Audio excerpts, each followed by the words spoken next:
C'est l'heure de votre journal. 13 h partout en Côte d'Ivoire. Bonjour, bienvenue sur RTI 1. Les élections législatives en Côte d'Ivoire se tiendront le 6 mars prochain. Tout à l'heure, sur les antennes de la RTI, vous avez pu suivre à 12 h la CEI, la commission électorale indépendante qui rendait la décision portant liste provisoire des candidats au scrutin législatif. On ira au siège de l'institution dans ce journal. C'est désormais effectif. En Côte d'Ivoire, les numéros de téléphone passent de 8 à 10 chiffres depuis 0 h ce matin. L'opération de basculement a été lancée entre minuit et 5 h du matin dans les centres d'opération et de veille déployés par les opérateurs et le régulateur. Nous en parlerons à tout début du journal. Le 25 novembre 2019, 13 soldats étaient tués dans une collision entre deux hélicoptères au cours d'une opération antiterroriste de la force Barkhane à l'ouest de Ménaka, au Mali. Les causes du crash relèveraient exclusivement de facteurs organisationnels et humains. C'est un rapport du BEAE qui le dit. La télévision numérique terrestre en Côte d'Ivoire est opérationnelle et fonctionnelle à Abidjan et à l'intérieur du pays, même si nous ne sommes pas encore à 100% de couverture. Depuis hier samedi, nous sommes à la phase d'extinction du signal analogique. Le top départ a été donné à Korogo. Suivront ensuite d'autres villes, notamment Bouaké, Mans, Bouaflé, Kounfao, mais quel est l'intérêt du basculement de l'analogique à la TNT? Et voilà la principale question que nous poserons tout à l'heure à M. Jean-Martial Adou, le directeur de cabinet du ministère de la Communication et des Médias. Ce sera dans le cadre du magazine du dimanche. Bonjour, monsieur le directeur de cabinet. Bonjour, monsieur Hamza Diaby. Bienvenue sur notre plateau. Merci beaucoup. Et je vous retrouve tout à l'heure. Merci. Dans 30 minutes exactement. Nous sommes à un peu plus d'un mois des élections législatives en Côte d'Ivoire. Elles se tiendront le 6 mars prochain. Tout à l'heure, à 12 h, je le disais, la commission électorale indépendante a rendu la décision portant liste des candidats à ce scrutin législatif. C'était en direct sur RTI 1. Pour ceux qui n'étaient pas au rendez-vous, ne vous en faites pas. Nous vous repasserons la séquence, un bout de cette séquence dans ce journal de 13 h. Ça y est, les numéros de téléphone en Côte d'Ivoire sont passés de 8 à 10 chiffres depuis 0 h ce matin. L'opération de basculement a été lancée à partir de minuit et dans les centres d'opération et de veille déployés par les opérateurs et par le régulateur. Plus de 300 agents étaient mobilisés pour la réussite de l'opération et ça marche. À 1 h du matin, les premiers appels à 10 chiffres ont pu être émis. Et Cheikh Koné a tout suivi pour nous. Depuis la première opération de basculement en 2000, c'est certainement la nuit la plus longue pour tous les acteurs des télécommunications, tant au plan logistique qu'humain. Chaque opérateur a mis sur pied son plan de migration depuis des mois. Mais pour ce soir, les événements se déroulent impérativement pour chacun d'eux, entre 22 h et 6 h du matin. Il est 22 h passé de 56 minutes lorsque le directeur général de l'autorité de régulation ARTCI arrive chez l'opérateur Orange Côte d'Ivoire en zone 4. Visite guidée au pas de course dans les salles techniques de l'opérateur. Ici, 4 sites ont été déployés dans le Grand Abidjan pour conduire l'opération. Une logistique qui a mobilisé plus de 200 agents pour cette seule nuit. À l'intérieur du pays, 580 coachs mobiles ont été déployés pour apporter assistance aux abonnés. L'opérateur se dit prêt. Des centres d'appel et de réclamation seront ouverts exceptionnellement ce dimanche pour assister les entreprises et particuliers confrontés à des difficultés. Cap est mis ensuite chez les opérateurs Move Africa et MTN Côte d'Ivoire à la Riviera Golf et à Makori Zone 4. Les dispositifs techniques et prise en charge des clients sont quasi identiques d'un opérateur à un autre, notamment les services data, voix et mobile money. Retour au siège du régulateur à Makori Anomambo. Nous avons été rassurés que le plan de travail qui a été validé par l'équipe projet, piloté par la RTCI, ce plan de travail suit son cours et se déroule normalement. Pendant ce temps, les équipes des 3 opérateurs reçoivent le top des horloges. Il est 0 h, 0 minute, 0 seconde. La Côte d'Ivoire bascule de 8 à 10 chiffres. Dans une synergie d'action, la dizaine de centres d'opération sur toute l'étendue du territoire vient de commuter 34 millions d'abonnés.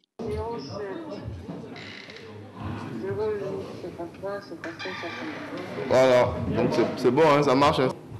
C'est le premier appel.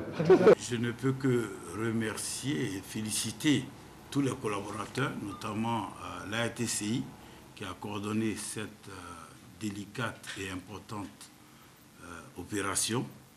Une opération que je peux qualifier d'historique. Dans un souci d'adaptation, les opérateurs en accord avec le régulateur ont prévu un plan de cohabitation des 8 et 10 chiffres jusqu'en fin février. Le Burida, lui, recherche des fonds pour ses caisses. Le Bureau ivoirien du droit d'auteur entend mieux s'occuper des artistes désormais. Ouattara Karim, qui en est le directeur général, vient d'initier une caravane qui va parcourir tout le pays dans tous les secteurs d'activité concernés. Cela dans le but de recueillir de l'argent qui revient aux artistes de Côte d'Ivoire. Top départ, Yopougon et Issa Yeo étaient là. Renflouer les caisses du Burida, Bureau ivoirien du droit d'auteur, et permettre aux artistes de percevoir des droits conséquents. C'est le challenge du directeur général de cette maison des droits d'auteur, Ouattara Karim.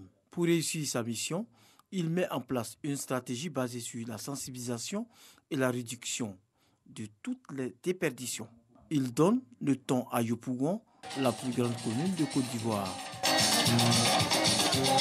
La présente campagne, c'est une campagne de recensement de tous ceux qui utilisent les œuvres de l'esprit. Il y en a qui utilisent sans le savoir. Et cette présente campagne vise donc à les sensibiliser aux droits d'auteur, à les contractualiser et à leur demander de s'acquitter des droits des auteurs. Les artistes saluent l'opération menée par la direction générale du Burida. Sur toute la Côte d'Ivoire, il n'y a que 12 000 inscrits qui payent les droits d'auteur. Nos artistes se meurent. Aujourd'hui, le directeur a expliqué. Voici comment les artistes souffrent. Aidez-nous à pouvoir faire le recensement. Et nous, plateforme des propriétaires de maquis, nous allons leur montrer effectivement là où se trouvent les maquis cachés. On se plaint toujours du fait que les artistes n'ont pas beaucoup d'argent. Mais on a l'argent, mais c'est dehors. Il faut juste aller récupérer. Donc il faut s'organiser. J'encourage cette activité du DG. Le directeur général du Burida, Ouattara Karim, promet une vaste opération dans tout le pays afin de permettre aux artistes de vivre décemment du fruit de leurs efforts. C'était un reportage de Issa Yeo. Venons-en maintenant à cette rencontre de validation de l'avant-projet de la stratégie nationale de lutte contre le blanchiment de capitaux, le financement du terrorisme et la prolifération des armes de destruction massive. Une réunion initiée par le ministère de l'Économie et des Finances. Le compte-rendu d'Astou Touré. Ce forum vise à adopter une stratégie efficace contre le blanchiment de capitaux, le financement du terrorisme et la prolifération des armes de destruction massive. Réunis en atelier, il s'agit pour ces experts d'adopter une politique qui indique les priorités et les actions à mener en vue de préserver l'intégrité du système économique et financier de la Côte d'Ivoire. Une rencontre qui se tient à 8 mois de la deuxième évaluation mutuelle du dispositif mis en place par la Côte d'Ivoire en matière de lutte contre ces différents fléaux. Environ chaque 10 ans, la communauté internationale, notamment le GAFI et accompagné des institutions de Bretton Woods, procède à l'analyse du système de chaque pays à peu près, et ça donne lieu à un classement, liste noire, liste grise et autres. Et en fonction de votre classement, cela détermine la nature des relations financières et économiques que vous avez avec les institutions de Bretton Woods et les autres pays. Et donc en septembre, nous serons évalués. Et cette évaluation, nous sommes en train de la préparer. Et cette préparation nécessite donc la mise en place d'une stratégie pour bien préparer cette évaluation. Ce document qui apparaît comme une réponse efficace contre la lutte contre le blanchiment de capitaux, le financement du terrorisme et la prolifération des armes de destruction massive devrait être disponible dans les jours à venir. Pour la réussite de l'évaluation mutuelle, il s'agit de mettre en place un système pérenne de protection du secteur financier national en particulier et de l'économie en général. Une fois adoptée, la stratégie nationale devra être mise en œuvre dès les semaines à venir en vue d'atténuer les risques identifiés au cours de l'INR. Le gouvernement a déjà montré son engagement dans la lutte contre le blanchiment de capitaux et le financement du terrorisme en ne lésinant pas sur les moyens pour le financement des actions menées. En ce qui concerne l'évaluation mutuelle, l'État fera encore une fois sa part de devoir en dégageant les fonds nécessaires à sa réalisation. Ici également de noter que nos initiatives ont bénéficié du soutien important de nos partenaires. Une centaine de participants ont pris part à cet atelier. On ouvre le chapitre coronavirus à notre grand déplaisir. Ce virus qui s'est invité dans nos vies continue de se propager, il continue de tuer. 2 220 000 personnes en sont déjà victimes à travers le monde.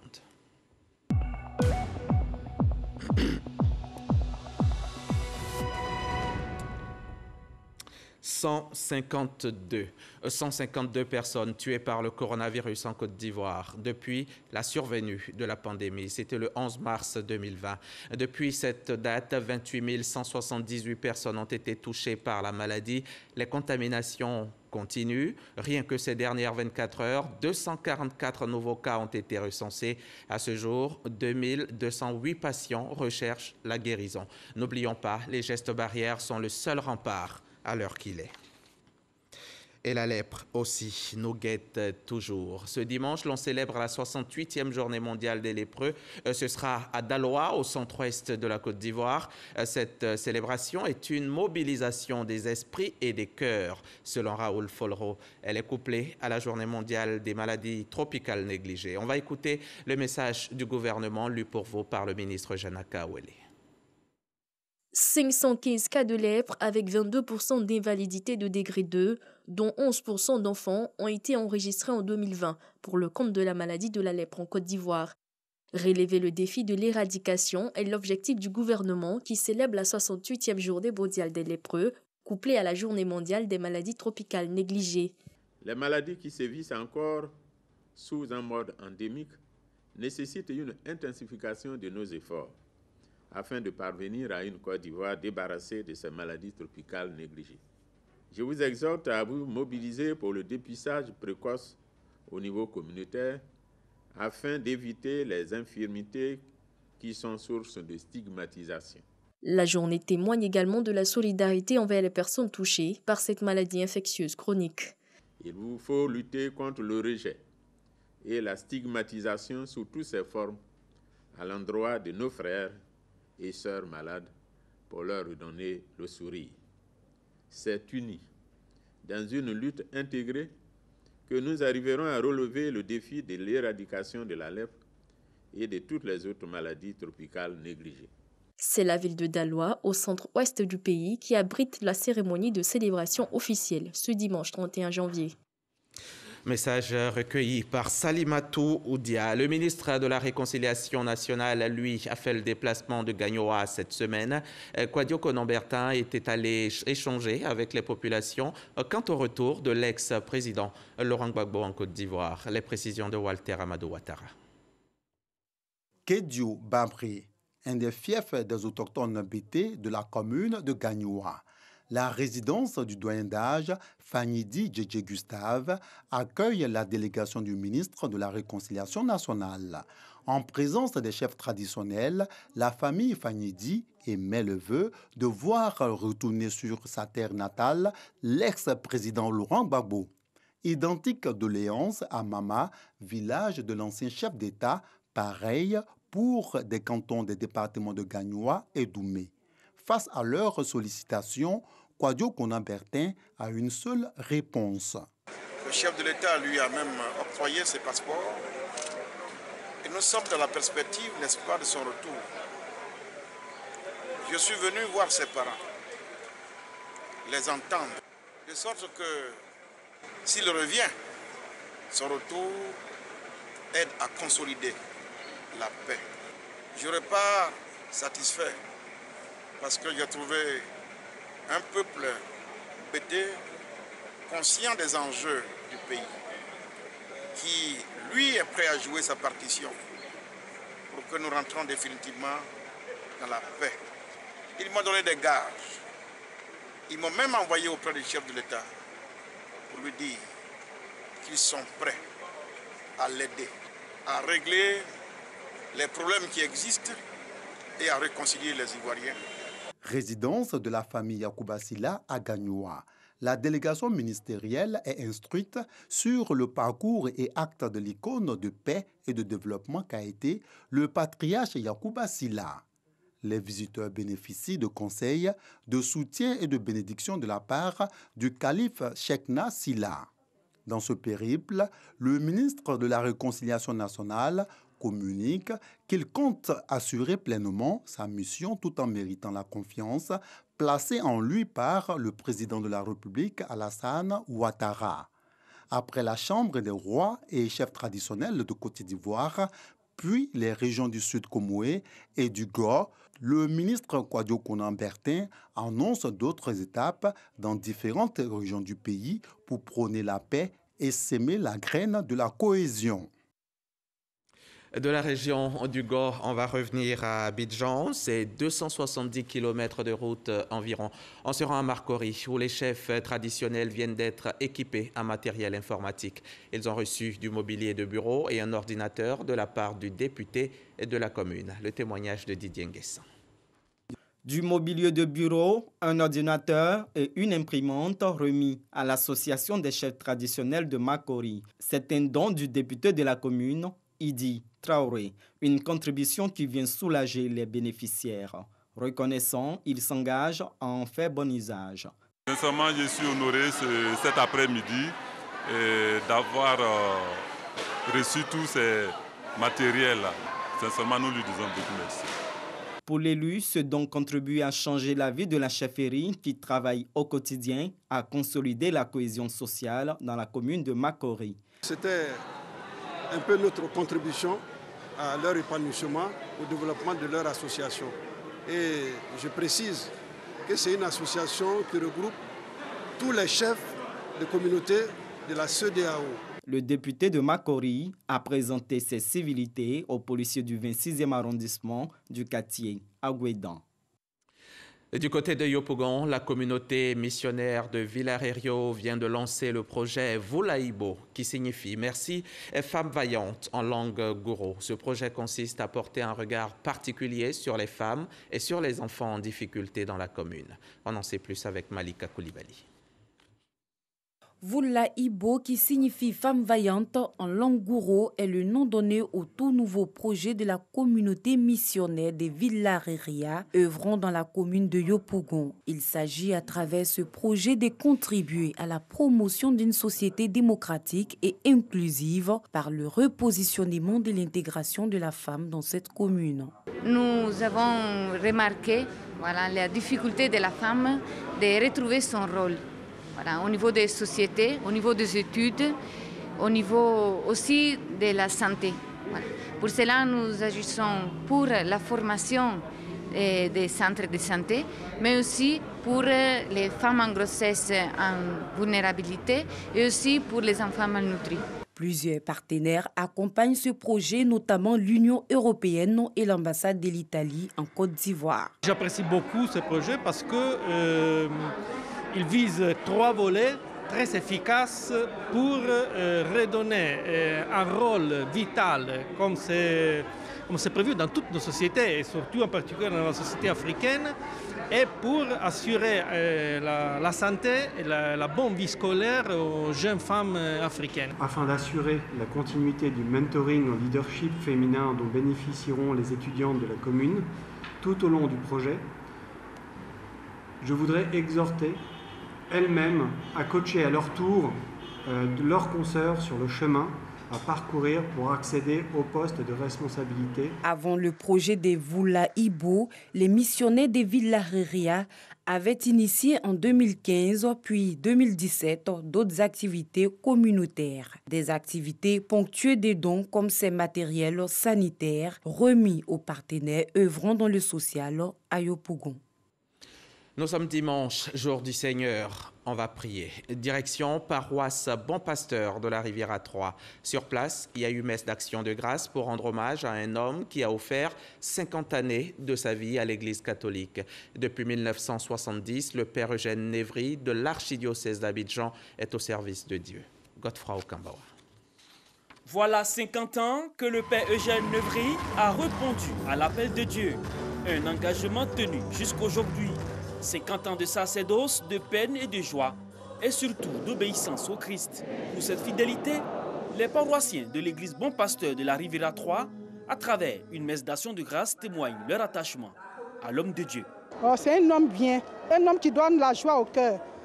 Quand je viens le voir ici, il me fait rire avec ses proverbes, avec ses chants. Donc il aime Dieu. Et nous l'aimons aussi. Il nous a beaucoup aidé dans notre cheminement spirituel. Il a beaucoup aidé les gens à légaliser leur vie commune devant le Seigneur.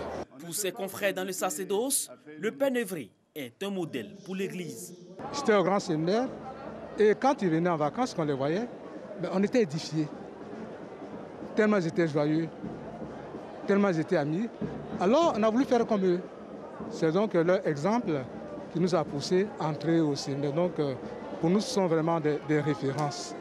Recevant une chasuble et déposant un siège au pied de la Vierge Marie, le Père Eugène Nevry renouvelle ainsi son engagement à l'œuvre de Dieu. Où le Seigneur te sème, fleurit. C'est une grande joie. Je ne m'attendais pas du tout à arriver là. Chaque métier a ses problèmes et il faut pouvoir à chaque fois les dominer pour passer à autre chose. Au cours de ce jubilé d'or, les hommes de Dieu ont invité les fidèles à la reconversion des cœurs et à l'unité du peuple de Dieu. Il y a du foot dans ce journal. Les quarts de finale du CHAN ont été joués hier. Le Mali et le Cameroun sont les deux premières équipes qualifiées pour les demi-finales. Face au Congo, le Mali s'est imposé au tir au but 5-4 et les Lions indomptables l'ont emporté face aux Léopards de la RDC 2-1. Seulement 6 minutes après l'entame de la rencontre, la Libye donne le ton avec le but du capitaine Mouetaz Ouessaïne. Après cette réalisation matinale concédée par les Léopards, les poulets de Florent Ibengue vont appuyer sur l'accélérateur, mais cela sans succès, puisque la pause intervient sur le score d'1-0 à la faveur de protégés de l'équipe de Zoran Filipovic.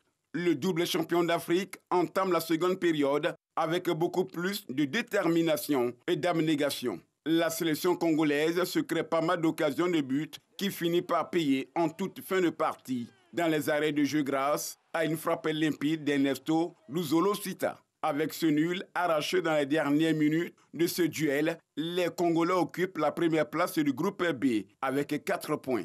La Libye, vainqueur en 2014, de son côté pour son dernier match de poule devant les Diables Rouges, devra sortir les tripes pour s'assurer une qualification. Dans l'autre match de la même poule, le Congo et le Niger ont coupé la poire en deux avec un score d'1 but partout. Les Diables Rouges ouvrent la marque par Mwaza Mapata et le MENA revient dans la partie en seconde période à la 70e minute grâce au pénalty réussi par Moussa Issa. Si le Congo et le Niger aspirent à une qualification pour les quarts de finale, ces deux nations devront sortir les tripes, respectivement devant la Libye et la RDC, le 25 janvier 2021. Je vous le disais en titre, le 25 novembre 2019, 13 soldats étaient tués dans une collision entre deux hélicoptères au cours d'une opération antiterroriste de la force Barkhane à l'ouest de Ménaka au Mali. Le bureau Enquête Accident pour la sécurité de l'aéronautique d'État a publié son rapport hier samedi. Les causes du crash relèveraient exclusivement de facteurs organisationnels et humains. Le rapport du BEAE pointe ainsi plusieurs défaillances dans la communication, des défaillances qui ont entraîné une conscience erronée de la situation par les équipages qui n'ont pas concrètement détecté la présence de l'autre aéronef.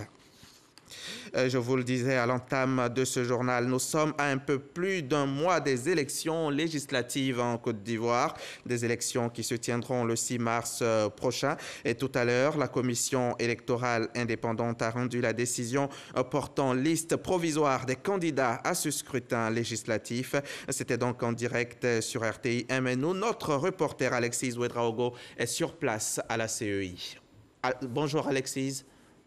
Présentement à la commission électorale indépendante où il y a quelques instants le président de l'institution a rendu public la décision portant publication de la liste provisoire des candidats retenus pour la législative de 2021. Ce sont quelques 1292 dossiers qui ont été déposés, parmi eux bien sûr des rejets, des désistements mais aussi des revirements. Sur le point des rejets, on écoute le président de l'institution.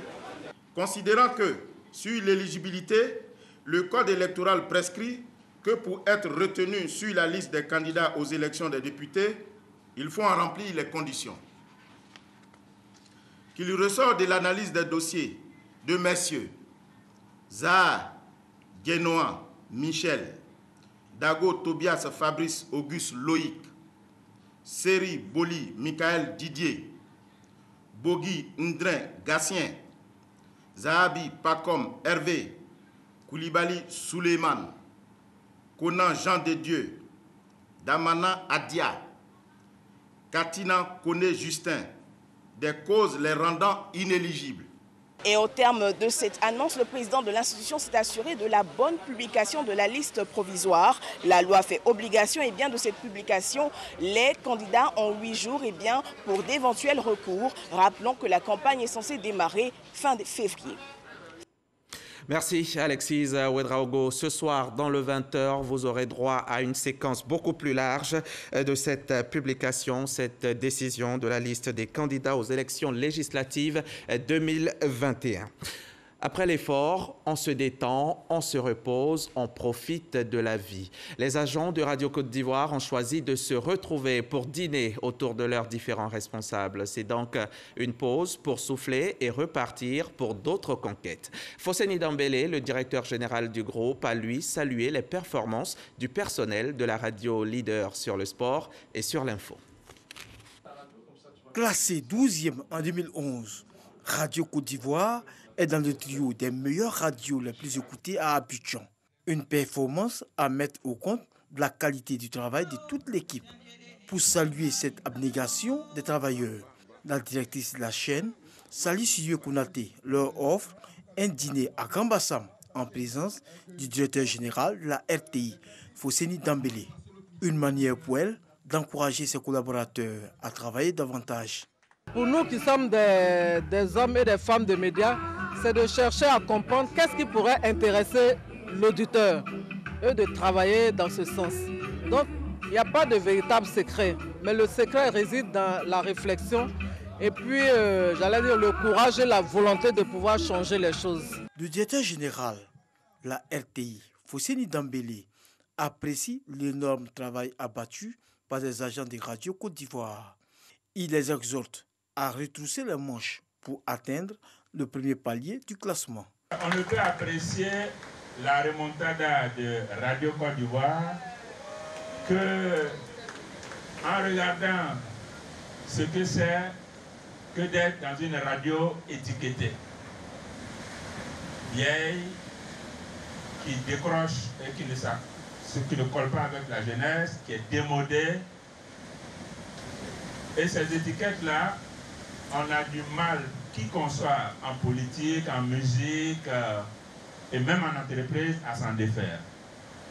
Mais c'était sans compter avec une brave générale, Sali Konaté, avec ses collaborateurs de talent, un mix d'expérience, de jeunes loups aux idées innovatrices. Et le cocktail a pris. Radio Côte d'Ivoire a repris son envol. Auditeurs et invités ne cachent pas leur satisfaction. Je pense que cette radio est au-dessus de notre attente. On ne sentait pas encore cette radio motivée pour lever tous ces défis au niveau de la communication médiatique en Côte d'Ivoire. Mais cette année, nous pensons que Radio Côte d'Ivoire a été à la hauteur. Ce dîner est marqué par un défilé et des prestations musicales. Radio Côte d'Ivoire. On entre là dans le temps additionnel de ce 13h. C'est 15 minutes consacrées à votre magazine préféré, le Dimanche Magazine.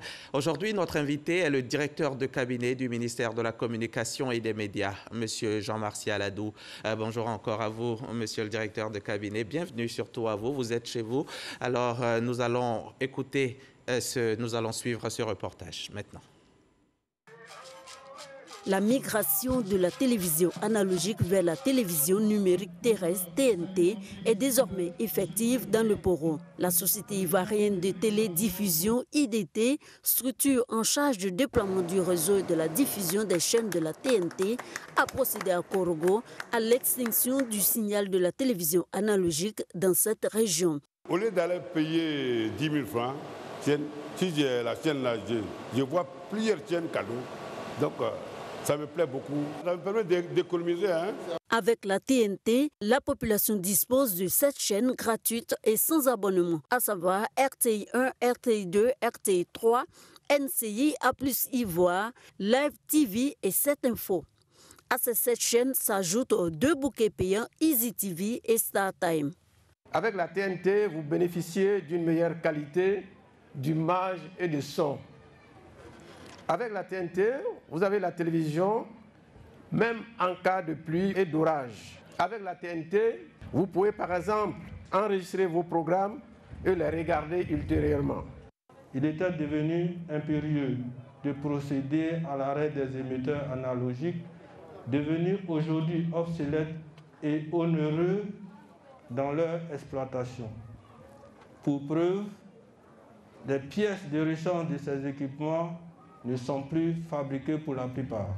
Pour recevoir la TNT dans les foyers, il faut un poste téléviseur, un décodeur et une antenne UHF. Le décodeur est à 10 000 francs CFA et l'antenne à partir de 4 500 francs. Plusieurs points de vente de kits TNT sont installés dans toute la région qui a déjà un taux de couverture de plus de 70%. Il suffit d'appeler au 1307 pour avoir l'intégralité des points de vente. Monsieur le directeur de cabinet, bienvenue encore. Dites-nous déjà, qu'est-ce que la TNT, qu'est-ce que l'analogique? Merci, Monsieur Diaby. La télévision est organisée autour d'une chaîne de valeur qui a 2 segments.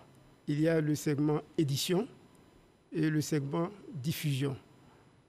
La télévision numérique terrestre, c'est cette télévision qui a son segment de diffusion totalement numérique, ce qui n'est pas le cas de la télévision analogique. Pour être plus simple, avec une fréquence, ou si vous voulez un émetteur de télévision, on peut procéder à la diffusion d'une vingtaine de chaînes. Donc vous imaginez l'économie que l'on réalise. Et depuis février 2019, on est dans l'ère de la TNT. Est-ce qu'on y est pleinement? On y est pleinement.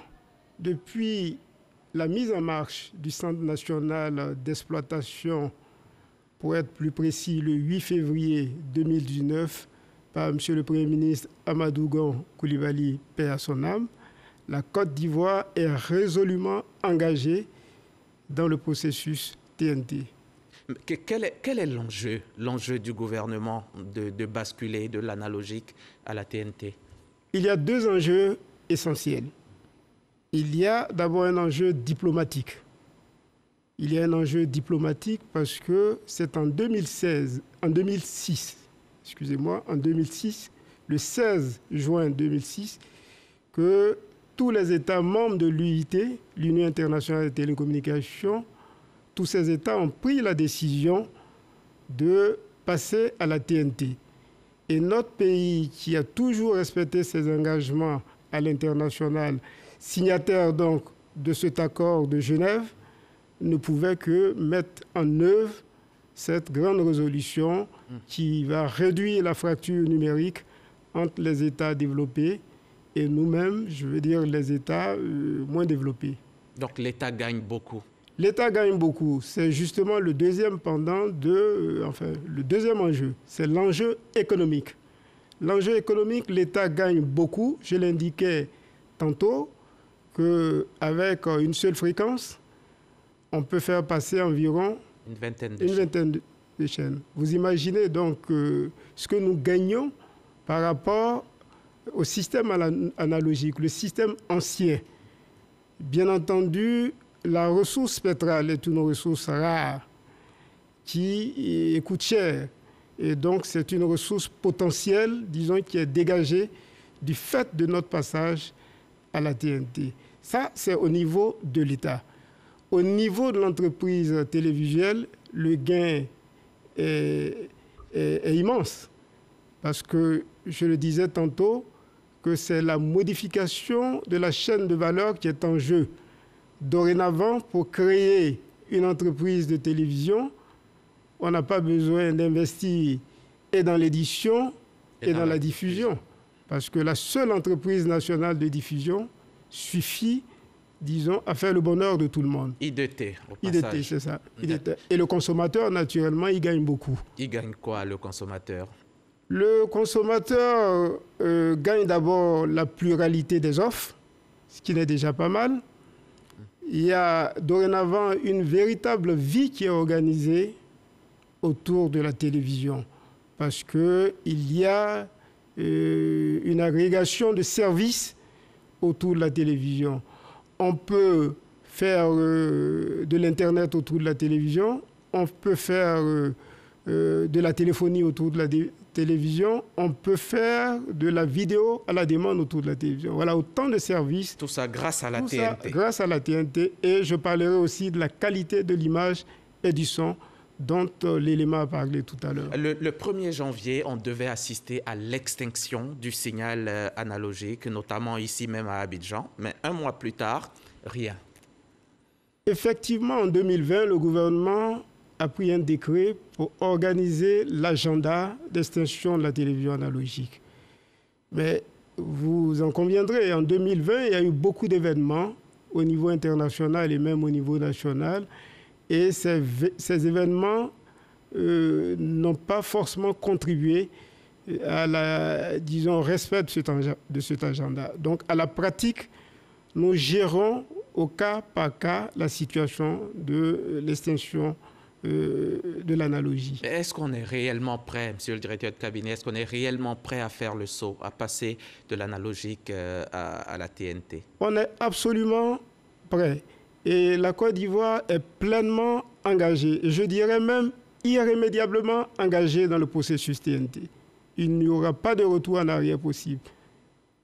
Le signal a été coupé définitivement hier à Korogo, c'est à 600 km d'Abidjan. Est-ce à dire que tous ceux qui n'ont pas la TNT, qui n'ont pas l'équipement TNT à Korogo, n'ont plus droit à suivre la télé? C'est cela. C'est cela. C'est cela. Oui. Ça ne fait pas beaucoup de mal aux populations, monsieur le directeur de cabinet? Non, il y a eu des enquêtes. Nous avions le choix de Korogo est un choix rationnel.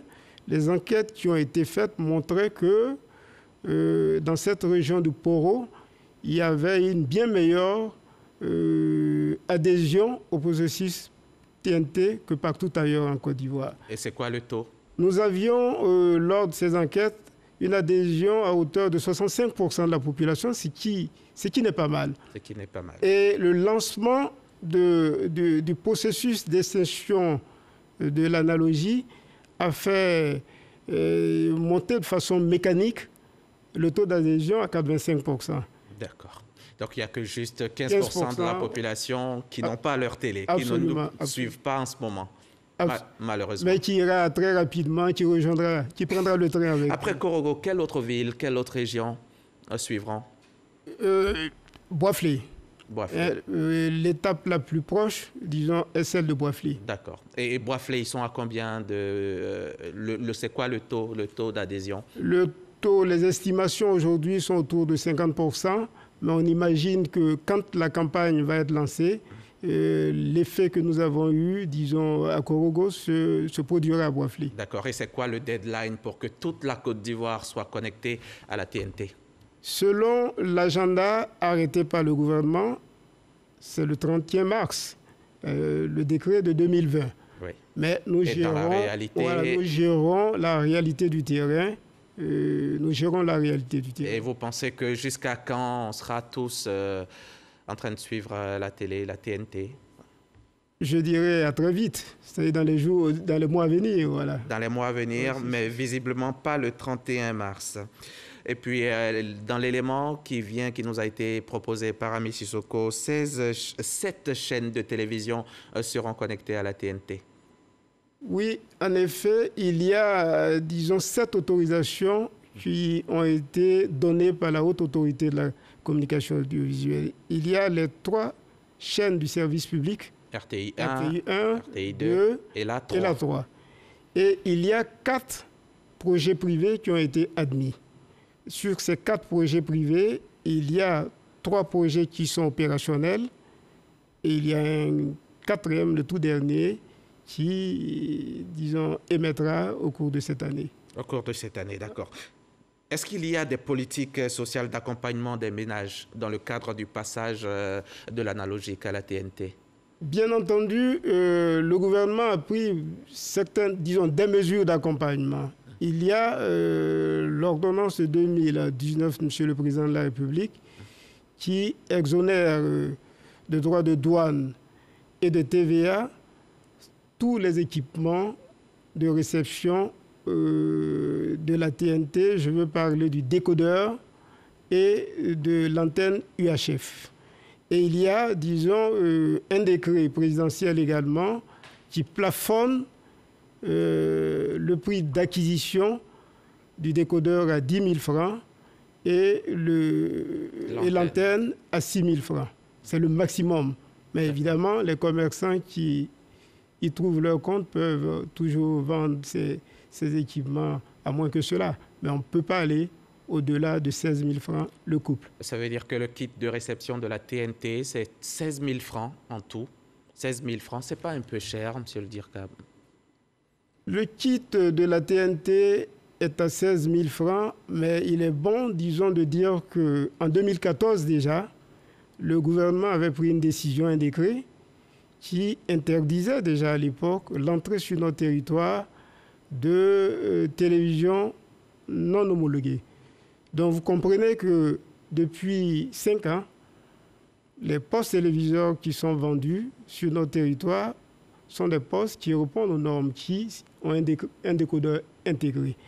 Donc ces personnes-là ne sont concernées que par l'antenne UHF qui coûte 6 000 francs. Et disons, c'est loin d'être négligeable.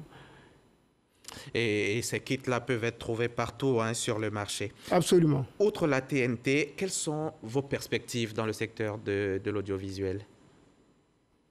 Dans le secteur de l'audiovisuel, je préfère dire le secteur de la communication. Allez-y. Parce qu'il y a une imbrication entre l'audiovisuel, entre le secteur de la communication publicitaire et les autres secteurs, en tout cas de notre environnement, de notre écosystème, suis-je tenté de dire.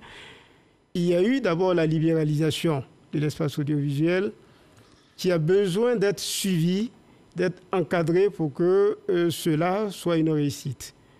La TNT elle-même est un grand changement de technologie. Nous sommes obligés, disons, d'être à jour, de surveiller, disons, l'évolution au niveau international. Cela nous paraît important.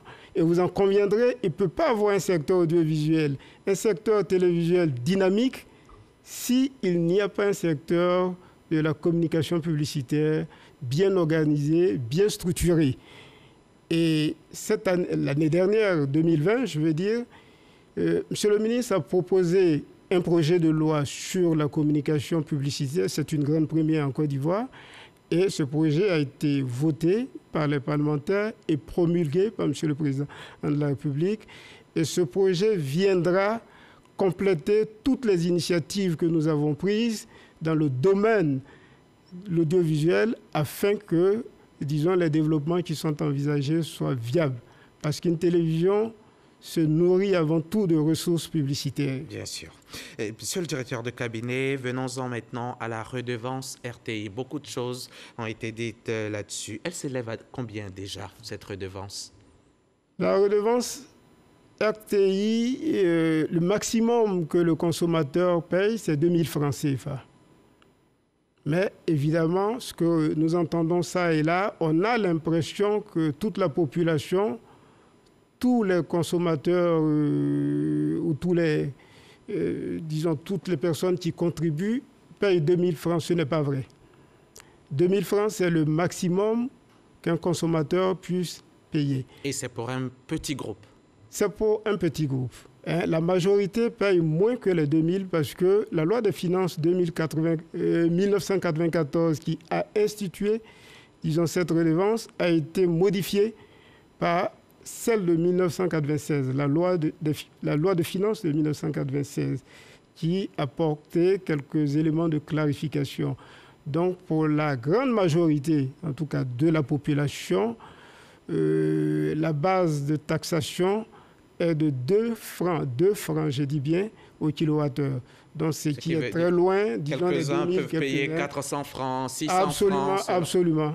Et 2000 francs, c'est pour un groupe. C'est le maximum. D'accord. Un groupe qui est estimé à peu près à 10% des consommateurs. À 10% autour de cela. Et puis, cette redevance, elle sert qu'à la RTI ou à toutes les chaînes privées audiovisuelles? La loi qui instaure la redevance, la loi de finances, je veux dire, est assez claire. La redevance vient pour aider les finances du service public. Comme partout ailleurs, ce n'est pas un modèle spécifique à notre pays. Le service public a un coût. Les citoyens doivent contribuer à l'entretien de ce service public.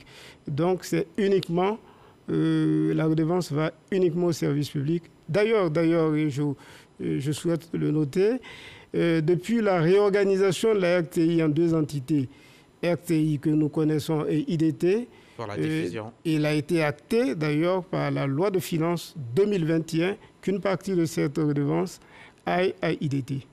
D'accord. OK. Et puis, à quand l'aide du FSDP aux structures audiovisuelles, télévisuelles, je vais dire, parce que les radios bénéficient déjà?